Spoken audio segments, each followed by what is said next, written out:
عقدے رکھتے ہیں؟ کتنے مسلمان ہیں جو صاحب حیثیت اور صاحب استطاعت ہیں اور اپنے مال کی پوری زکوٰۃ ادا کرتے ہیں؟ میرے بھائیوں، کتنے مسلمان ہیں جو صاحب حیثیت ہے اور صاحب استطاعت ہے اور طاقت ہے ان کے پاس، جو خانہ کعبہ کا جو حج کر کے آئے ہیں؟ کتنے مسلمان ہیں بیٹھے ہیں ابھی نہیں جائیں گے، 2 بیٹیاں اور رہ گئی ہیں، ان کی شادی کر دیں تب فری ہو جائیں گے، پھر جائیں گے حج کرنے۔ ہر باپ یہی سوچے بیٹھا ہوا ہے۔ شادیاں کرنا سنت ہے اور حج کرنا فرض ہے، اور کوئی بھی فرض اس لیے ملتوی نہیں ہو جائے گا کہ بیٹے کی شادی کر دو یا بیٹیوں کی شادی کر دو اس کے بعد آپ جائیں گے۔ آپ کے پاس حیثیت ہو گئی، استطاعت ہو گئی، اب آپ کو اسی وقت حج کرنے کے لیے تیاری کرنا اور جانا ہے۔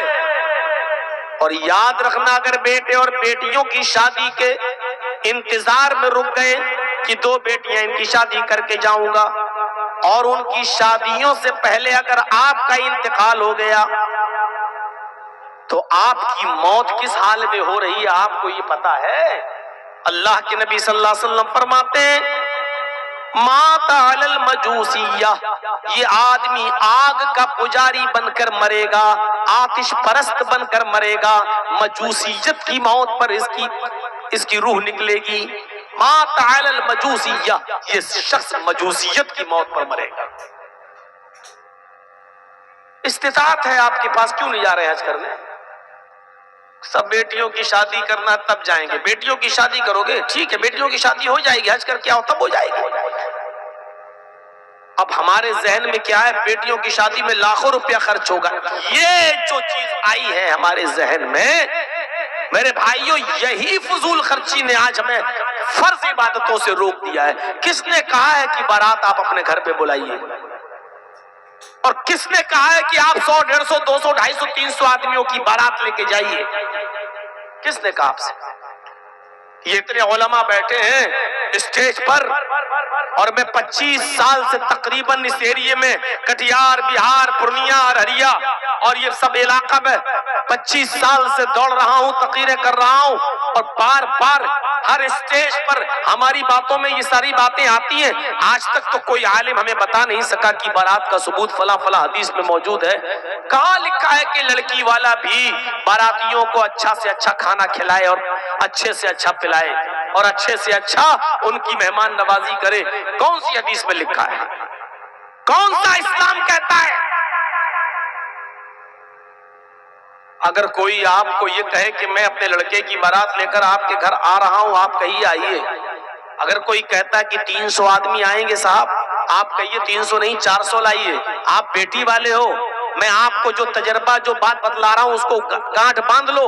اور کوئی ہے ماں کا لال جو اٹھے اور کہے کہ مولوی جرجیس نے قرآن و حدیث کے خلاف یہ بات کہی ہے، اس کو کہیے کہ 300 نہیں 400 لائیے، 500 لائیے۔ اور جب یہ سب پہنچ جائیں، آپ سب کو صرف ایک ایک گلاس پانی پلا کے بھگائیے، ایک کپ چائے بھی مت پلائیے۔ اور آپ ایسا کرنا شروع کر دیں گے نا، اپنے آپ بارات ختم ہو جائے گی۔ اور جب وہ کہیں کہ صاحب آپ کیا کر رہے ہیں مہمانوں کی، آپ مہمان ہیں کہاں؟ آپ تو میری بیٹی کے ساتھ نکاح کرنے کے لیے اپنے بیٹے کو لے کر آئے ہو اور ساتھ میں اتنے لوگ بھی لے کر آئے ہو۔ مجھے یہ دکھا دو کہ اللہ کے رسول نے کبھی کہا ہے کہ ان باراتیوں کو چائے پلاؤ، کھجور کھلاؤ، پانی پلاؤ، اور ان کو کھانا کھلاؤ، میٹ کھلاؤ، بکرا کھلاؤ، مرغا کھلاؤ، اور اچھی سے اچھی مہمان نوازی کرو؟ آپ ہمیں دکھا دیجیے، ہم کرنے کے لیے تیار ہیں۔ میرے پیارے ساتھیوں، آپ ایک ایک گلاس پانی پلائیے، وہ بھی بسلری نہیں، چاپا کل کا جو آپ پیتے ہو، اسی ہینڈ پائپ کا جس کا آپ پیتے ہو، اور کہو ٹھیک ہے آپ نکاح کریے اور لے جائیے ہماری بیٹی کو۔ ہو گیا، 500 نہیں 1000 آدمی کو بلائیے۔ آپ لڑکی والے کے گھر جا کر 400 500 آدمی بیٹھ کر بوجھ بنو گے؟ وہ آدمی قرض لے کر بیچارہ آپ کو کھلائے گا پلائے گا اور آپ کے پیٹ کو ٹھوسے گا، بھرو لو۔